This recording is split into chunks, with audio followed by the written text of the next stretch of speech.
Brian, they've already released a new Mattel figure. Based on the Florida. It's the Florida Swamp Mall monster. Ladies and gentlemen, children of wrestling fanship, welcome to this, the home of wrestling fans, the House of Kayfabe. I'm Brian Resner. This is Stephen Barker. We've also got Adam Harris and this guy that everybody knows by the name of Stephen P. New. And we are talking about some pretty interesting developments in the wrestling world today. Some of us understand why it's a good thing. Some of us do not. And we are here to discuss the WWE moving to Netflix and also The Rock becoming a pretty high figure in the company. So, Stephen Barker, I will go to you first. You're not sure if Netflix and the WWE doing a partnership is a good idea. Talk to me. Nope. I'm going to go against YouTube commenter type and say, I don't fucking know. Because I know that when we first heard it in the chat, because I'm old and because I'm a Gen Xer, I always think of the tech before. And I think, oh shit, I grew up watching wrestling on cable. If you can't find it on cable, it may not be as widespread. Then I thought, I haven't watched wrestling on cable in probably a decade because I've got the Hulu All Sports package, so I get everything that's a live sporting event. And of course, this is a sport. So I'm going to be honest. I have no clue because I don't know if this is an assumption that all of us old heads, and let's be honest, most of the fan base seems to be middle-aged men like us, are just going to, we have the money, we have the know-how, and we're just going to go to wherever they go.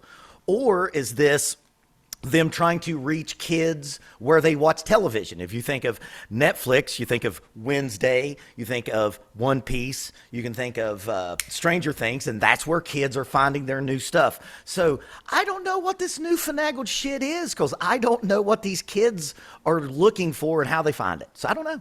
Okay, so one thing I can add to what you say there is just so that you have a little bit of reference, and I know you have children too, but I have two children. I have a 13-year-old boy, a 16-year-old girl. Both of them have cable in their room, and they could give a shit less. They never turn cable on. Where do they watch their local news? And they don't. They don't watch the local news.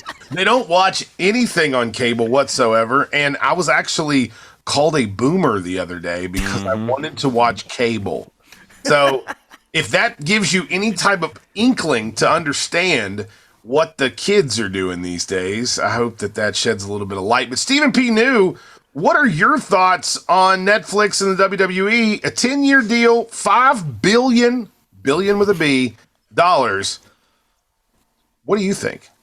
The money doesn't lie. The money does not lie. And let's start with one basic premise I shared with you guys today. Netflix value as a company, $215 billion. They can pay WWE $5 and still have $210 billion left. If they paid it out on the front end, they would be just perfectly fine. So that gives you the setup of the economics of this deal. And then I started peeling back that a little bit further, and I saw some more interesting numbers. And the interesting numbers is that, Steve mentioned the USA Network. 40th anniversary of Hulk Hogan. And if you were 12 years old, like I was, and in January of 1984, you watched USA All-American Wrestling noon on Sundays on USA Network, and you watched Hogan drop the leg on the Iron Sheik, you know how much wrestling and USA Network goes together. Oh, I know the WWF cheated with Spike a few times. That's right. But, it really... They had to rebrand TNN. There you go. And, but USA Network and WWF just go together. But USA Network, over the last couple years, has lost 18 million viewers on cable. Their viewership has gone from 90 million to 78 million. And boys, this morning, I usually have a radio going in my office and a television, and I'm like a multitasker. I'm listening to terrestrial radio, I'm listening to XM radio, and I'm watching TV and surfing channels, and I try to absorb as much as I can, and I'm working. And The Rock comes on Stephen A. Smith this morning, and Dwayne The Rock Johnson is talking about wanting to take, and I know that we're going to talk about that in a little bit, but he's talking about wanting to take WWE to a larger global footprint. Netflix has something in the order of 275 million worldwide subscribers.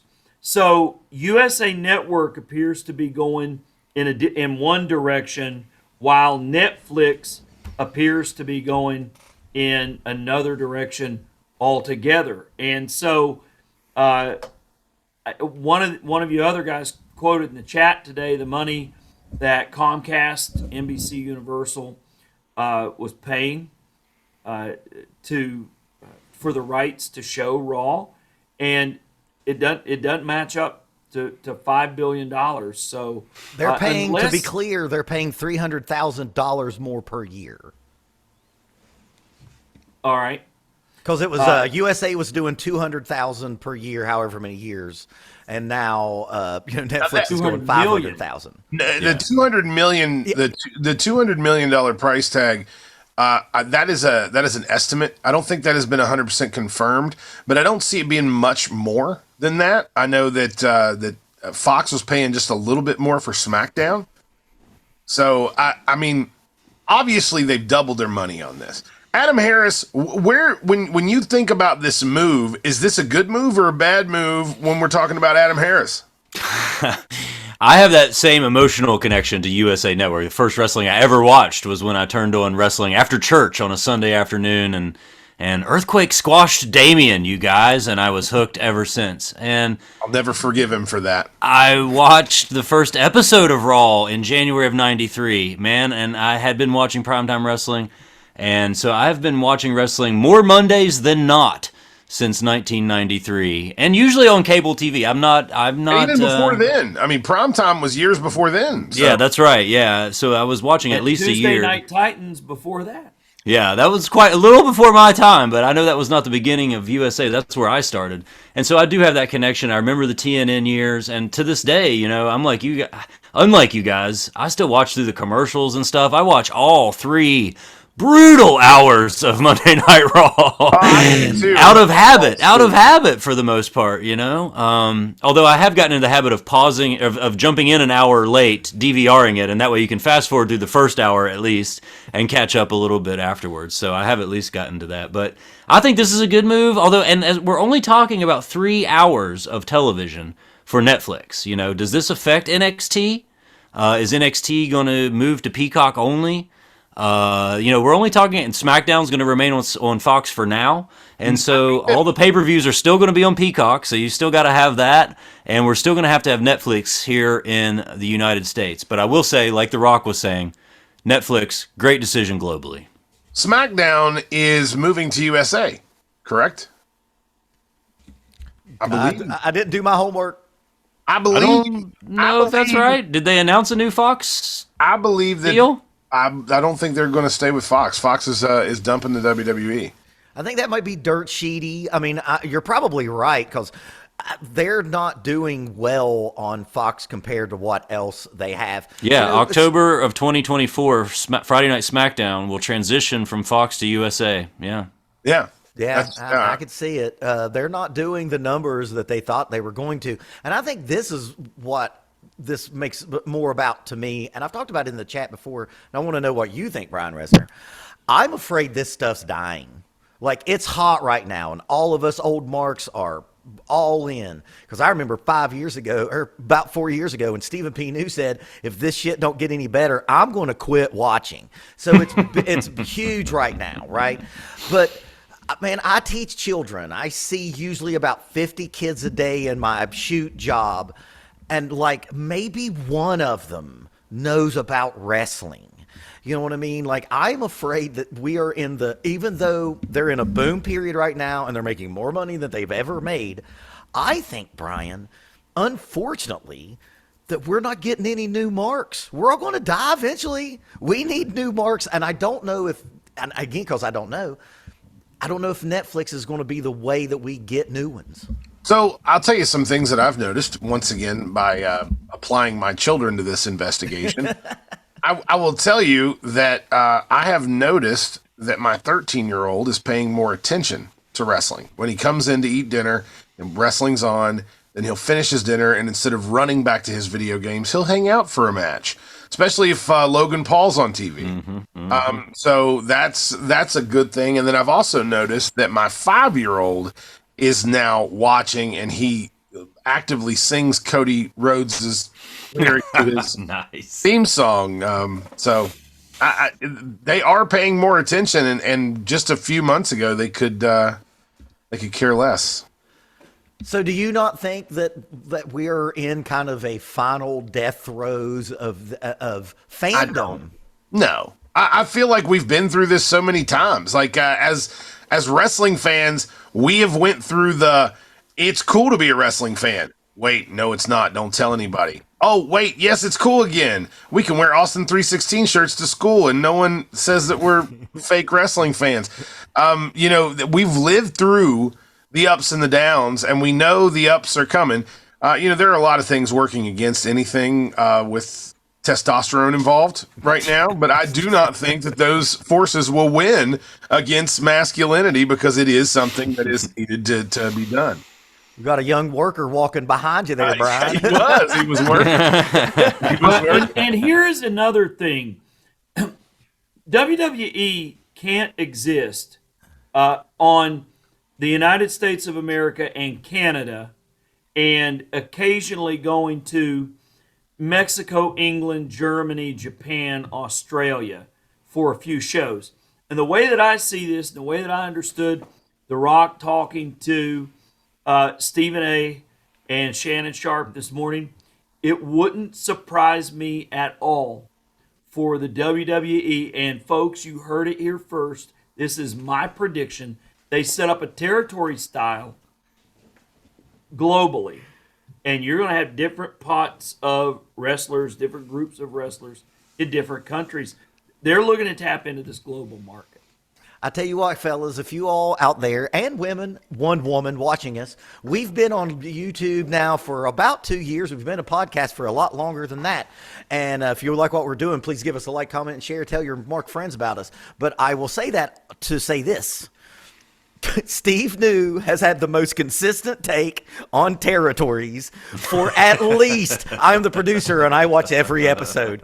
And this man has talked about territories on no less than 10 videos. Someone out there, please give Steve New his fucking territories back. He wants to see different wrestling when he's in Florida. He wants to see different workers when he goes to California. Can someone give this man his territories back? I mean, Billy Corgan is trying to, but I think that what The Rock and Nick Khan and Triple H are going to do is that they're going to put wrestlers in Europe, for instance, and they toyed with that a little bit with NXT UK.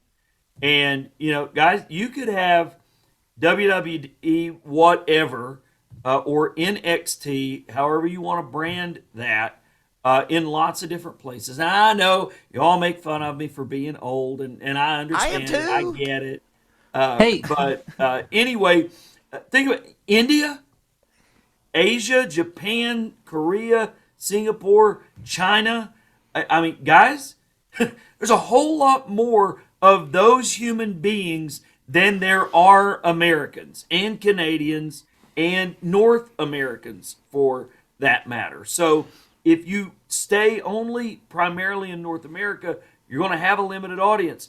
You open the door to those billions of Chinese, billions of Indians, however many people there are in Europe, the Middle East, where the WWE already has some connection. I think that's where they go in the next 10 years. And that's where we get our new marks. it falls in line with everything else that's going on in the world. Like, if you think about it, a long time ago, there was a guy who brought you milk. And he brought you milk every few days and checked on you to bring you your milk. And then we were like, no, we don't want to do that anymore. We don't want to have anyone delivering milk. We're going to get that milk itself. Now you see DoorDash is advertising the fucking milkman's back. And so you can get the milk delivered to your house. Then we had records. And then records moved to 8-tracks, and then 8-tracks moved to tapes, and then tapes moved to CDs, and we had forgot about records, and now when you walk in Walmart, all you can see are records. We are back to records. And then when we talk about the way people watch television, that's what we're talking about right now. You know, everybody watched cable. It was a normal thing to have cable in your house. Now people are getting streaming services. And if you notice, some streaming services started bundling. And then the next thing you know, they're going to bundle all the streaming services and boom, we're back to cable. And here we are talking about professional wrestling, and we went away from territories and we went everywhere but territories, and we totally demolished territories. And now here we are in 2024 talking about new territory systems in the United States of America. This is a weird time to be alive, gentlemen. It's not just the United States, though, because what I'm thinking is what Steve's talking about, Steve New is talking about, is the global talent development. It's the global developmental territory. Because think about it. They've brought in, Veer Mahan, and they've brought in Grayson Waller, and they've brought in other stars from all over the country. Well, now you've got a chance to develop those people in regions where they're from and get them, and because they're not developing stars very many other places. And you can't just bring people to Florida. I don't think NXT can be the sole home of developmental talent forever, especially if they're going to go global. It needs to be in other places. Here's the question, and this will transition into something I know everybody's wanting to talk about, which is they already canceled NXT UK formally. Now, Ilya Dragunov is the NXT champ right now, so you can tell they're still leaning towards that global audience, and they're building towards Perth right now, and we're going to see a lot more of that. But they canceled NXT UK, and so one question I think we all have coming out of this is, who was watching NXT UK? Was it big in the UK? Were people watching it over there? And because Netflix doesn't really do ratings, what does this mean for the Meltzers of the world? Do we know how? Are we going to be able to judge? Are we going to have this weekly conversation about ratings every week? Yes, because part of the writers and screenwriters strike, one of the things that came out of that is now Netflix and Amazon and all these streaming services have to what would the legal name be for it, Steve New? Disclose? Yeah, full disclosure, which they didn't before, but people behind the scenes knew, but you were in like NDAs, you weren't allowed to talk about it. So now we actually know how many people are watching Wednesday. You know what I'm saying? So yes, Dave Meltzer will still be able to sell a few issues. Well, good for Uncle Dave. I'm afraid it might not be good news. To go back to the to the territory system for a minute, if you think about the territory system and how the territory system hasn't been around for such a long time. Now, I remember at the very beginning of the MySpace era, there were still a little bit of territories floating around out there with the Bruce Tharp NWA. So the Bruce Tharp NWA had a small territory, but it was literally the worst thing ever. And none of those companies were doing anything except for like maybe one. I think the Smoky Mountain, Tony, I forget what his name is, but Tony from the Smoky Mountain one, he did really well. Everybody else suffered. And it eventually was pulled from Billy Corgan. Billy Corgan just was like, no, we're not doing this anymore. Nobody can call themselves the NWA. You're pulled. And that was pretty much the end of the territory system, even though years beforehand, it had already just gotten to the point where nobody gave a shit. Now, it's a whole new world out here with social media. I believe that that a territory that was sponsored by like the WWE could absolutely catch fire across the country with the implementation of social media. It's an interesting idea. I just wonder if India, has 1.4 billion people. I can't remember what China is. I think it's like 2 or 3. If you think of WWE, you think Fucking Roman Reigns and Cody Rhodes. So how are you going to sell, and it's just me being playing devil's advocate, how are you going to sell WWE as an entity and not get to yell yeet? So I understand where you're coming from, but it'd almost be hard to put the WWE on it, because, like, if I'm in fucking Punjabi and I fucking go to WWE, I better see Roman Reigns. You know what I mean? I hate to jump on this because I just talked, but what I'm saying with the territory system, what is the one thing that stands out that's almost the same across the board with most independent shows? They bring a name in.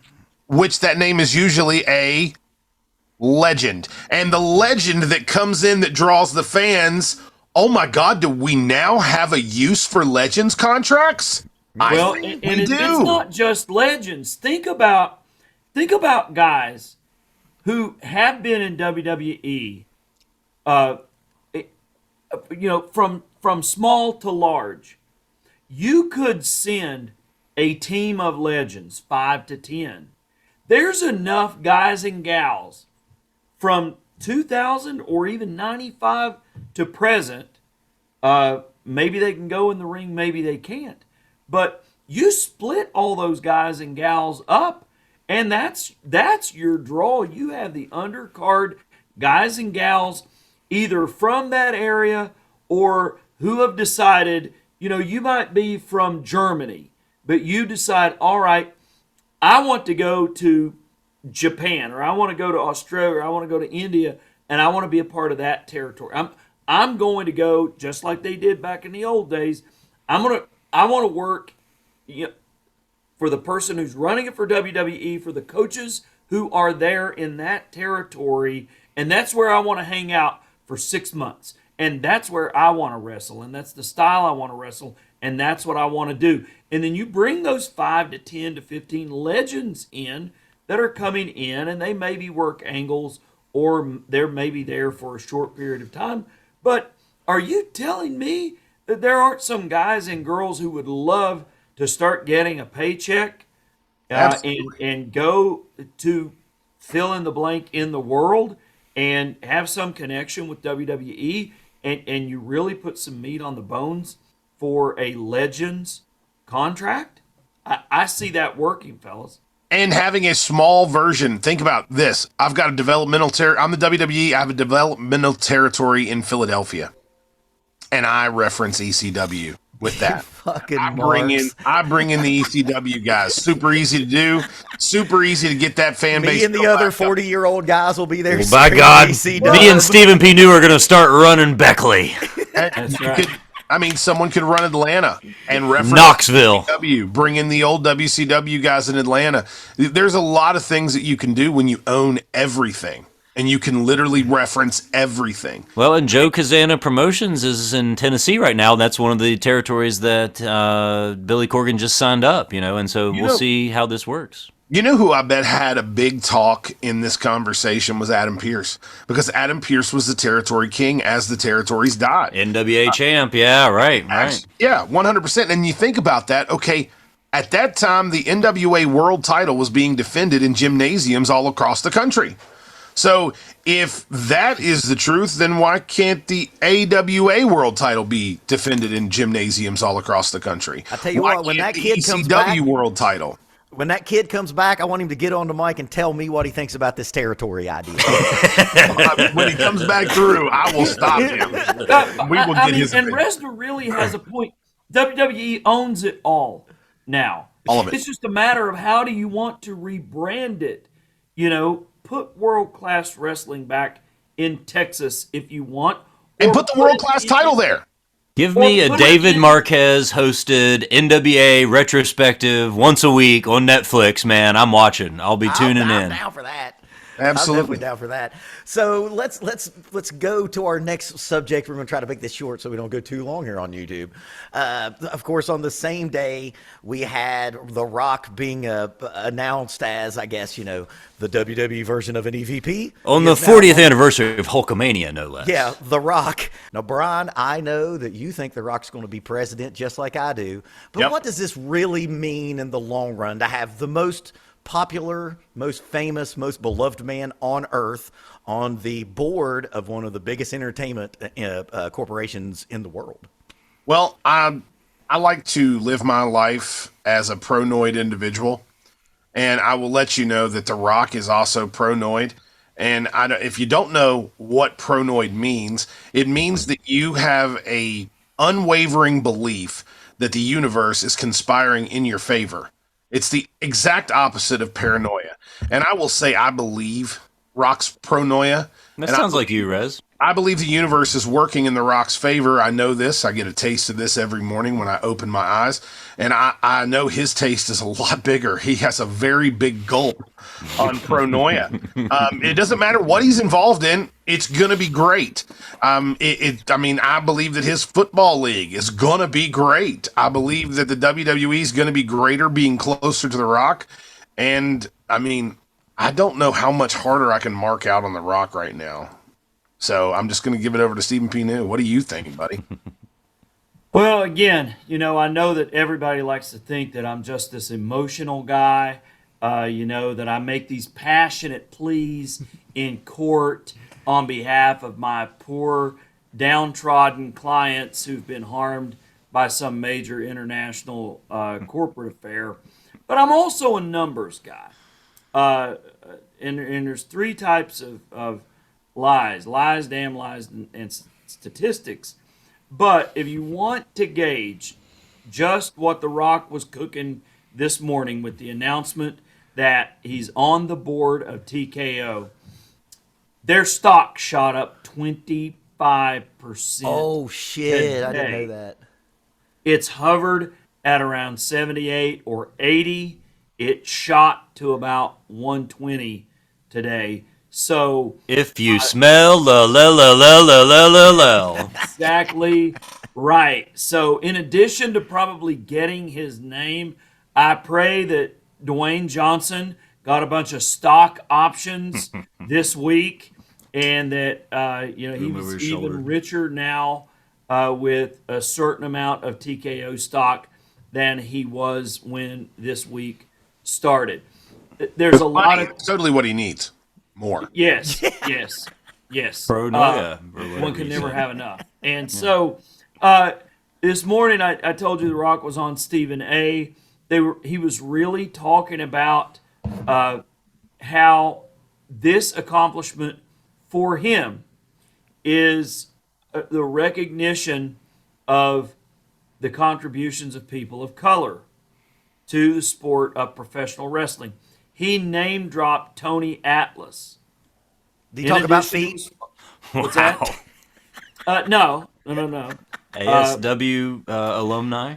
Yes, and so but there's a lot to be gleaned from that. I mean, obviously, TKO is a forward-thinking, forward-moving organization, and when you have the connections with someone who is a bona fide movie star, action movie star, one of the most, if not the most recognizable person in the world, then there's no way that can go bad. So long as Dwayne "The Rock" Johnson stays free of any controversies, things like that, you never hear him say anything bad.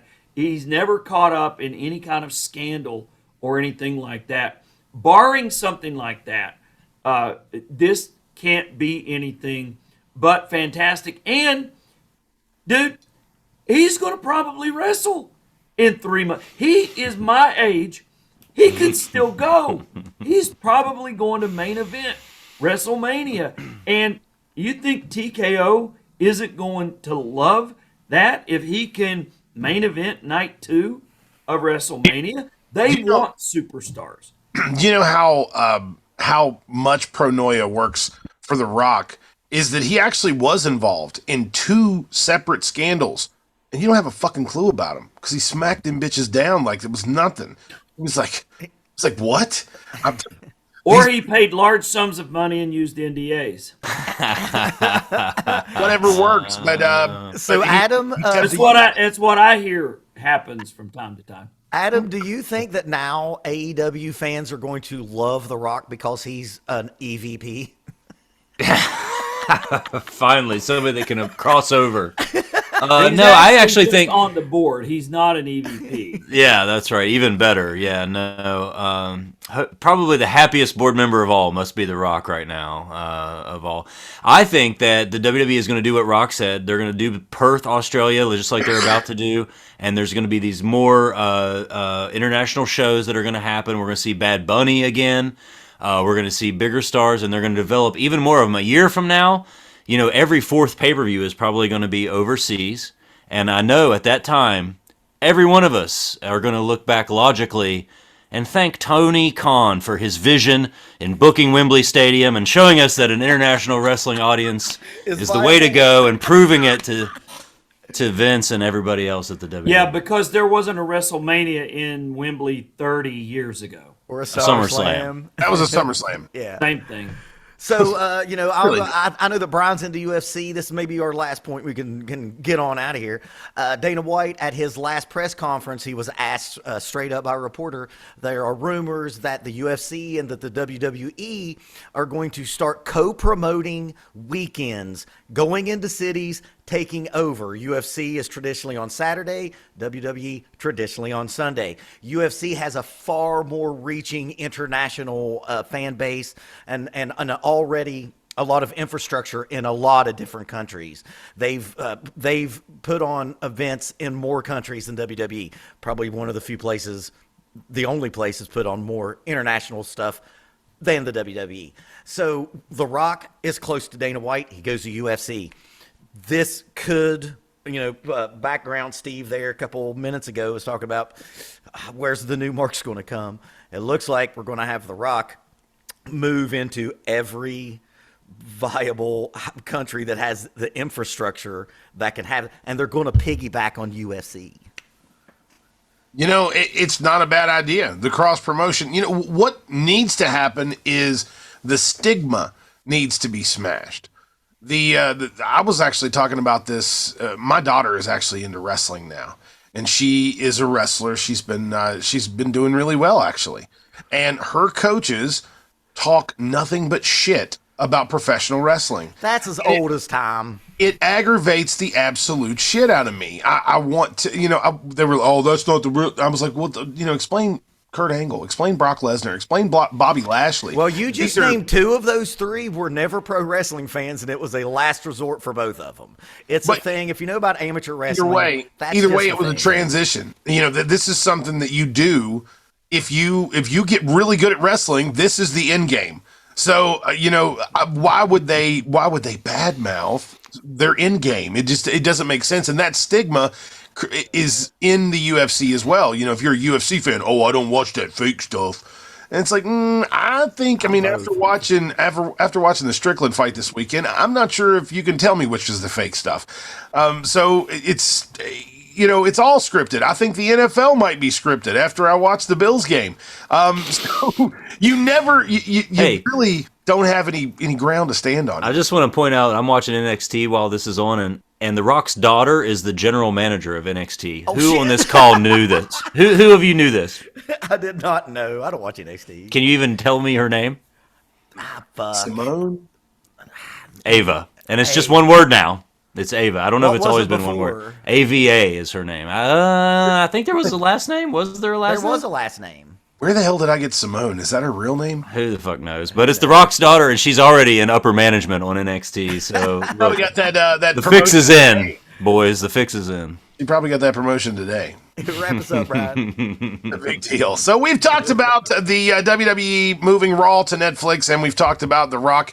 A lot of big changes going on in the WWE, and we have the highest of hopes for all the success, for all the plans that they have. But right now, I need you to hit the subscription button.